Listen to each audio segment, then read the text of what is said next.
Welcome to Conversations Live. For more than a decade, we've brought you the best in books, entertainment, celebrity interviews, and current events. When the movers and shakers of the world have something to say to you, they say it to us first.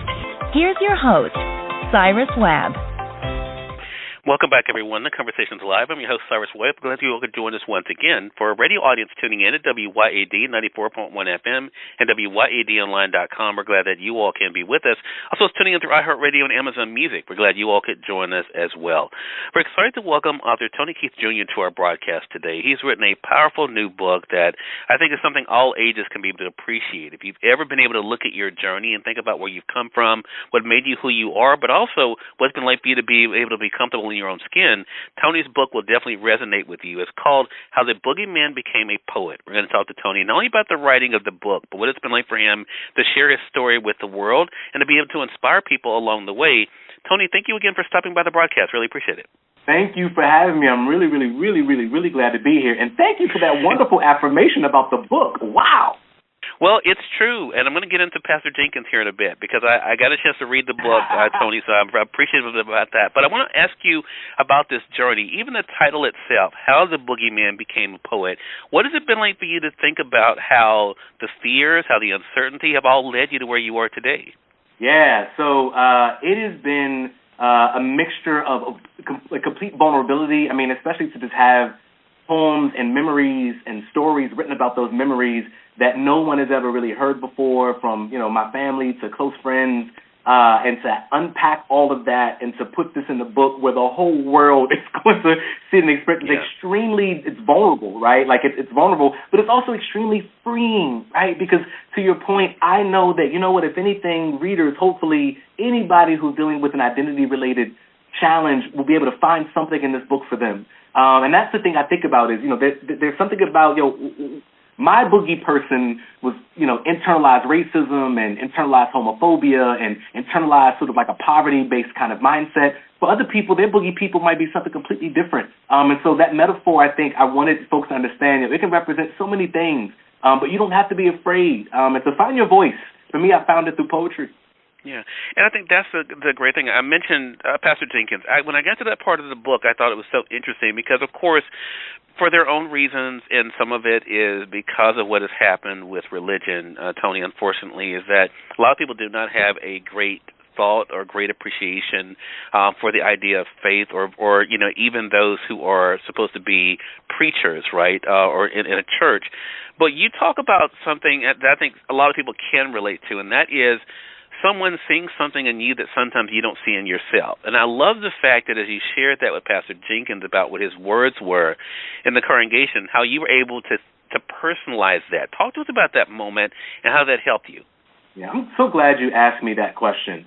Because in this book, I absolutely do wrestle with my spiritual identity and my sexuality because they intersected at around the same time. And so what I want readers to know is that, you know, in this book, I have memories of, you know, I used to be a member of a youth church choir in the D.C. metro area. I won't say specifically with one. They know who I was. But and I remember feeling conflicted, of course, because feeling that I'm gay. Again, I had not kissed anybody. I hadn't done anything. I don't do anything with a boy in this book until I'm well into college, right? So if someone were to ask me, Tony, are you gay? I would have said no, but like to feel that and also experience God in church, right? And when I say God, I don't necessarily mean Christianity in this respect, but this feeling of just like overwhelming joy, right? And like, or just sort of like feeling very seen. I remember singing, and I write about in this book, like being able to sing out to God and how that psalm, how that prayer, what that felt like, how relieving it was, like just to get that emotion out. That influenced my ability to perform, right? So even nowadays when I perform poetry on the stage, I tell folks, if you see me close my eyes, I have transcended. I'm in a whole different space. Me and God in conversation. Me and our ancestors are doing a thing. That's what this word and this language is about. So I don't want to make it sound like it's too spooky, but, you know, there's a spirituality to my poetry. And I, do not identify as a Christian. I just want to say that for the record. But there's a spirituality to my poetry, and I understand the significance of the black church when it comes to the spoken word. And I wanted that to show up in here. I'm like, I can move crowds like a preacher can move a congregation, right? Like a teacher can move a classroom.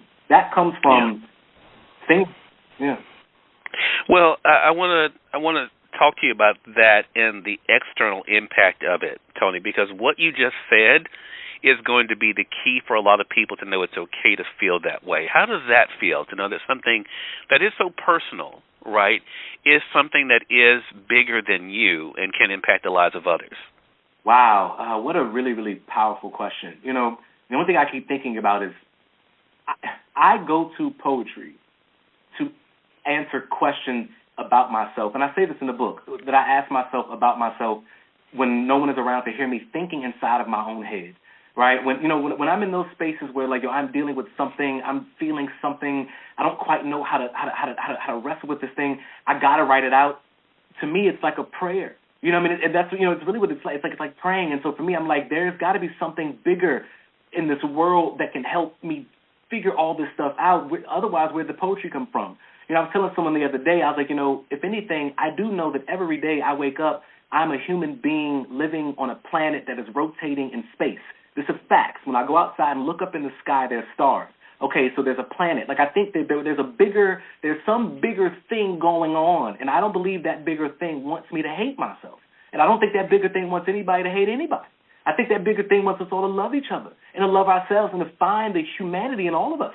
And I think that for me, is where it's at. So I'm like, yeah, I want people to read this thing and know that I believe that there's something bigger and greater going on, and it does not want me to not be free. Yeah. Well, Tony, I have to ask you this question because it is kind of the elephant in the room of a book like this. This book could not have been, I think, so readily accepted 10 years ago. How does it feel to know that in 2024, by people picking up How the Boogeyman Became a Poet, people can be able to identify and be able to not only to hear your words, but to feel their words for themselves? Yeah,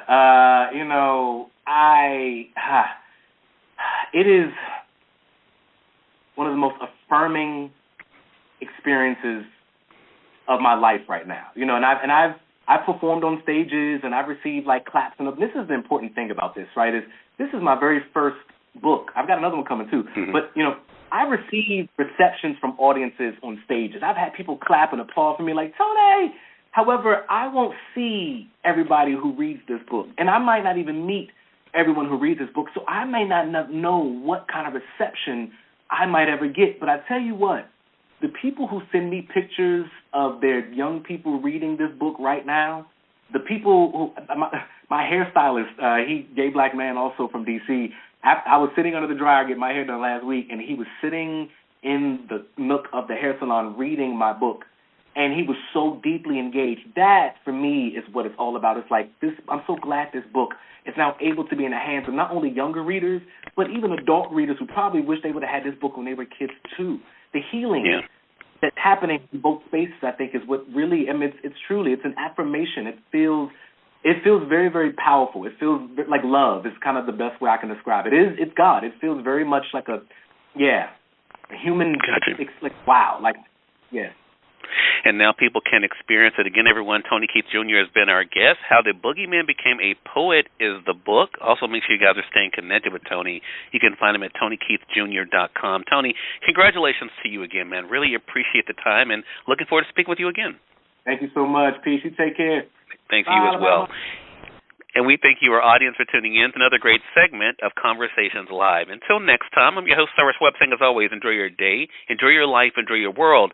Thank you all for choosing Conversations Live, and let's go make today amazing. Take care.